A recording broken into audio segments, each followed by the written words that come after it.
ಹೈವೇಯಲ್ಲಿ ಗಿರಿಗಿಟ್ಲೆ ಹೊಡೆದು ಪಲ್ಟಿ ಹೊಡೆದಿದೆ ಕಾರು. ಬೀದರ್ನ ಕೌಡಿಯಾಳ ಗ್ರಾಮದ NH 65ರಲ್ಲಿ ಈ ಘಟನೆ ನಡೆದಿದ್ದು, ಕಾರು ಪಲ್ಟಿ ಹೊಡೆದ ಭಯಾನಕ ದೃಶ್ಯ ಸಿಸಿಟಿವಿಯಲ್ಲಿ ಸೆರೆಯಾಗಿದೆ. ಹೆದ್ದಾರಿಯಲ್ಲಿ ವೇಗವಾಗಿ ಬರ್ತಾ ಇದ್ದ ಕಾರ್ಗೆ ಅಡ್ಡ ಬಂತು ಬೈಕ್. ಆ ಬೈಕ್ ಸವಾರನನ್ನ ತಪ್ಪಿಸೋದಕ್ಕೆ ಹೋಗಿ ಕಾರು ಪಲ್ಟಿಯಾಗಿದೆ. ಡಿವೈಡರ್ಗೆ ಡಿಕ್ಕಿ ಹೊಡೆದ ರಭಸಕ್ಕೆ ಪಲ್ಟಿ ಹೊಡೆದಿದೆ ಕಾರು. ಅದೃಷ್ಟವಶಾತ್ ಕಾರ್ನಲ್ಲಿ ಇದ್ದ 4 ಜನ ಪ್ರಾಣಾಪಾಯದಿಂದ ಪಾರಾಗಿದ್ದಾರೆ.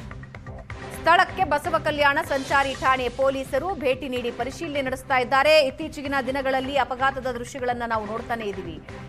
2 ವೀಲರ್ ದ್ವಿಚಕ್ರ ವಾಹನ ಸವಾರರ ಎಡವಟ್ಟಿನಿಂದ ಇಂತಹ ಘಟನೆಗಳು ನಡೆದು ಹೋಗ್ತಾ ಇವೆ.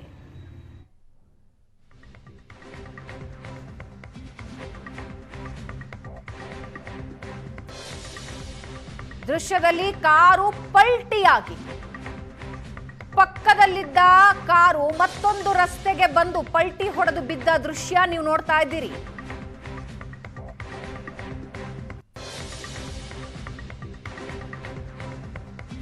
ಅದೃಷ್ಟವಶಾತ್ 4ಕ್ಕೆ 4 ಜನ ಪ್ರಾಣಾಪಾಯದಿಂದ ಪಾರಾಗಿದ್ದಾರೆ. ಹೈವೇಯಲ್ಲಿ ಗಿರ್ಗಿಟ್ಲೆ ಹೊಡೆದು ಪಲ್ಟಿ ಹೊಡೆದು ಕಾರು ಪಕ್ಕದ ರೋಡಿಗೆ ಬಿದ್ದಿದ್ದನ್ನ ನೀವು ನೋಡ್ತಾ ಇದ್ದೀರಿ. ಅದೃಷ್ಟವಶಾತ್ 4ಕ್ಕೆ 4 ಜನನು ಪ್ರಾಣಾಪಾಯದಿಂದ ಪಾರಾಗಿದ್ದಾರೆ. ಬೀದರ್ನ ಕೌಡಿಯಾಳ ಗ್ರಾಮದ NH 65 ರಾಷ್ಟ್ರೀಯ ಹೆದ್ದಾರಿ 65ರಲ್ಲಿ ಈ ಘಟನೆ ನಡೆದಿದೆ. ವೇಗವಾಗಿ ಬರ್ತಾ ಇದ್ದ ಕಾರಿಗೆ ಬೈಕ್ ಅಡ್ಡಿ ಬರುತ್ತೆ.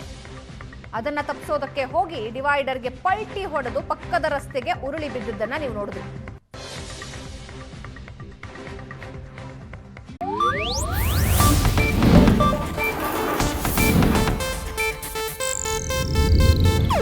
ಇದು ಏಷ್ಯಾನೆಟ್ ನ್ಯೂಸ್ ನೆಟ್ವರ್ಕ್ ಪ್ರಸ್ತುತಿ.